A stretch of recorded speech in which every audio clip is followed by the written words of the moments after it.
Audiobooks.com presents Other Water Borders, Nurslings of the Sky, and The Little Town of the Grapevines, from the Land of Little Rain. Sleep Stories by Mary Austin, narrated by Elizabeth Rodgers. Other Water Borders.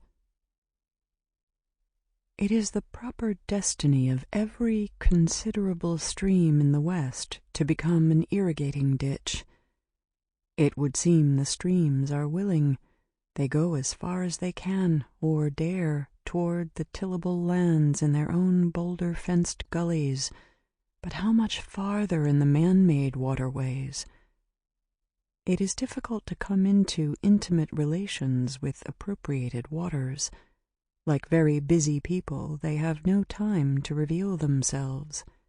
One needs to have known an irrigating ditch when it was a brook, and to have lived by it, to mark the morning and evening tone of its crooning, rising and falling to the excess of snow water, to have watched far across the valley, south to the eclipse and north to the twisted dike, the shining wall of the village water-gate, to see still blue herons stalking the little glinting weirs across the field. Perhaps to get into the mood of the waterways one needs to have seen old Amos Judson a-squat on the headgate with his gun, guarding his water right toward the end of a dry summer. Amos owned the half of Tule Creek, and the other half pertained to the neighboring Greenfields ranch. Years of a short water crop, that is, when too little snow fell on the high pine ridges, or, falling, melted too early, Amos held that it took all the water that came down to make his half, and maintained it with a Winchester and a deadly aim. Jesus Montana, first proprietor of Greenfields, contesting the right with him, walked into 5 of Judson's bullets and his eternal possessions on the same occasion.